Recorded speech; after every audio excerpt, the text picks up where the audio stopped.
En limogeant un troisième Premier ministre depuis le début de son mandat vendredi dernier, Kais Saied poursuit une série d'évictions au sein de son propre camp. Alors que la crise économique s'aggrave et que le mécontentement social qui se manifeste par des tensions sporadiques provoque une répression qui s'intensifie. Alors comment expliquer la défiance de Kais Saied envers ceux qui l'ont accompagné au pouvoir? Bonjour Audrey Pluta.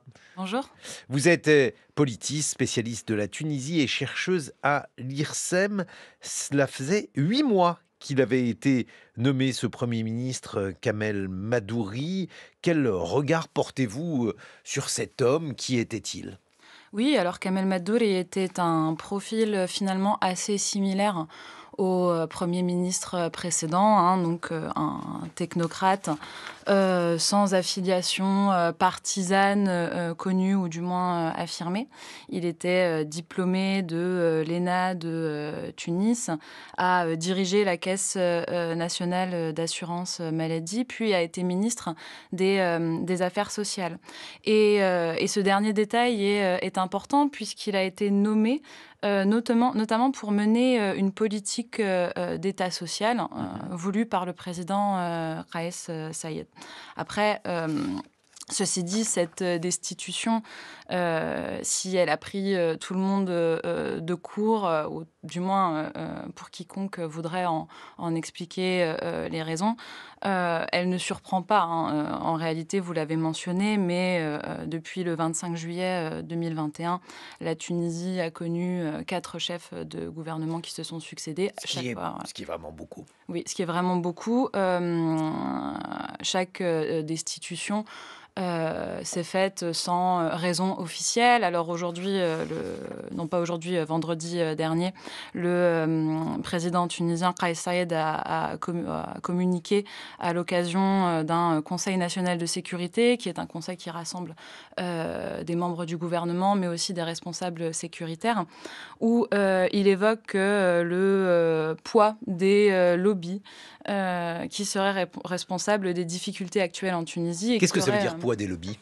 c'est une rhétorique, hein, qui est mobilisée par le président tunisien pour expliquer les difficultés, en particulier économiques et sociales en Tunisie. C'est quelque chose qui est très, très récurrent dans la rhétorique du pouvoir. Mais Là, alors ici, quand il désigne, puisque vous, voilà. vous dites Audrey Pluta que c'est une rhétorique, donc en fait qui désigne-t-il par lobby?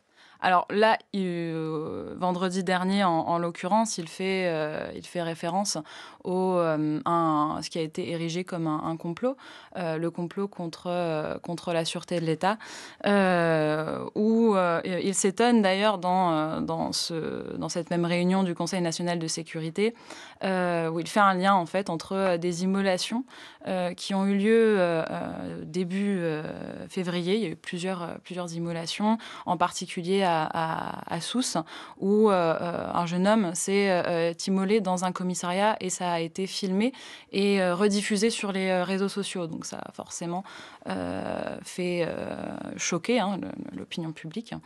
Et donc Kais Saied fait le lien entre ce complot, en évoquant notamment la temporalité. C'est un complot dont le procès a commencé et qui implique une quarantaine de personnalités très différentes. En fait. Cela rassemble à la fois des opposants, mais de tous bords, donc islamistes, anti-islamistes, des avocats, des anciens responsables de la sécurité, parfois même des personnes lambda, hein, si je puis dire, et aussi Bernard-Henri Lévy. Voilà. Donc des personnes assez larges avec des menaces particulières contre ces personnes. Oui, bien sûr, et des menaces très graves, hein, de complot donc contre la sûreté de l'État, voire même d'appartenance à une organisation terroriste. Donc pour certaines de ces accusations, elles peuvent être passibles de la peine capitale. C'est une rhétorique nouvelle chez Kais Saied, c'est une rhétorique nouvelle en Tunisie, Audrey Pluta? Euh, oui, cette rhétorique vraiment, ou en tout cas, dans cette ampleur, oui. Je dirais le fait de faire ces super super complot, super affaires, qui rassemble autant de personnes diverses, c'est quand même assez inédit. Et le fait d'expliquer beaucoup de faits politiques et sociaux par cette rhétorique, oui, oui, tout à fait. C'est vraiment quelque chose qui marque le style politique et communicationnel aussi de la présidence. Remplacement donc du Premier ministre par la ministre de l'Équipement. Qui est-elle? Et alors pourquoi l'une, puisque c'est une femme, remplace l'autre? Sarah Zaafreni correspond encore une fois à ce profil de la technocrate. Elle est ingénieure, haute fonctionnaire.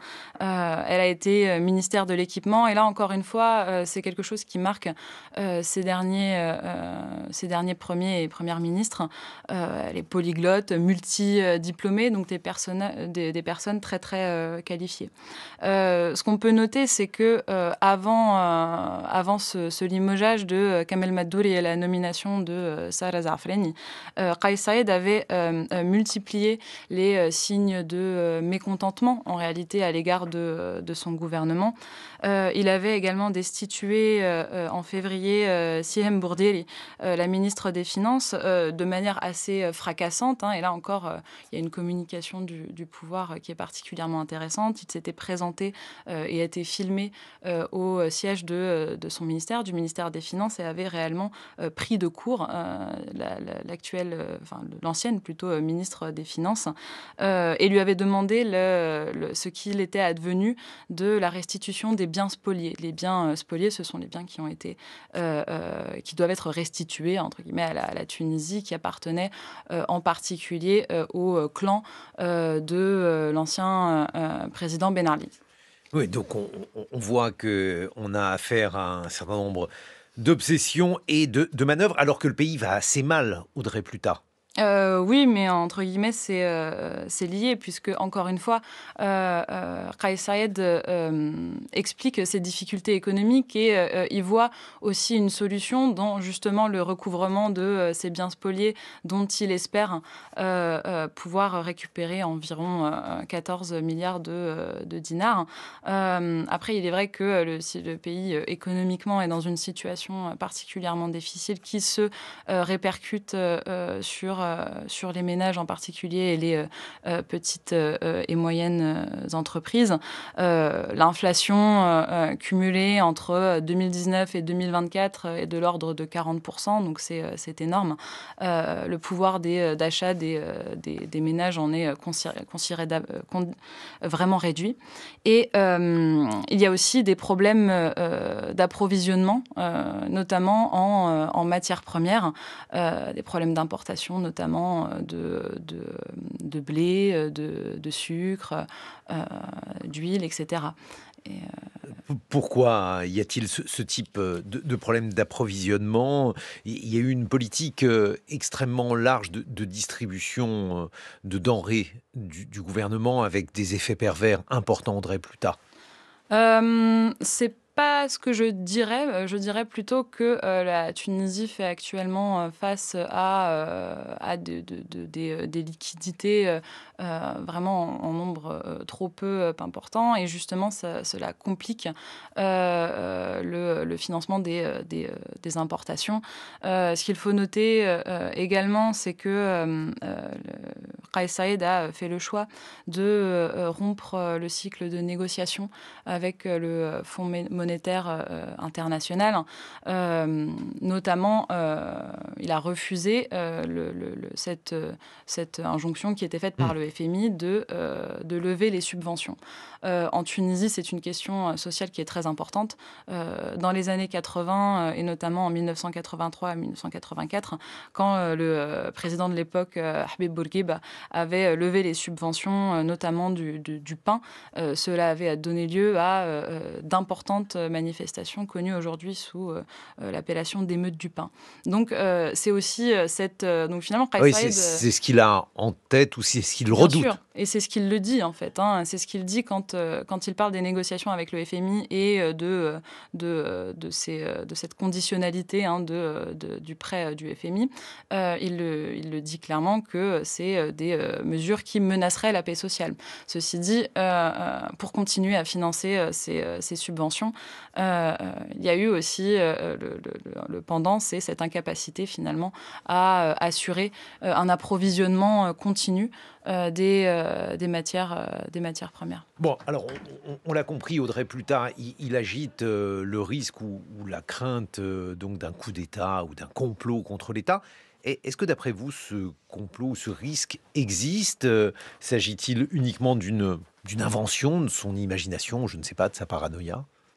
Hem, j'aurais du mal à je dispose pas des données pour répondre, de manière, certaine à cette question. Ce que je note, cependant concernant, cette affaire dite, du complot contre la sûreté de l'État, donc qui, je le répète, a commencé en, février 2023 avec, l'arrestation, donc d'un militant, pro-démocratie, Khayyam Turki, mais aussi de Kamel Taïeb, qui est un homme d'affaires et lobbyiste, connu pour son influence aussi au sein de l'État, et Abdelhamid Jlessi, qui était un cadre du parti islamiste Ennahda. Donc on voit bien là, ici, la différence de profil entre, ne serait-ce qu'entre les premières victimes, entre guillemets, de cette affaire du complot.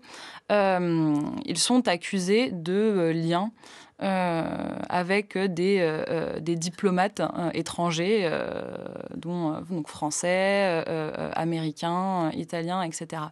Ce que note la défense, c'est l'absence de preuves reposant sur des témoignages anonymes, qui fait penser notamment à un procès politique visant à museler les formes d'opposition à l'égard de Kais Saïed.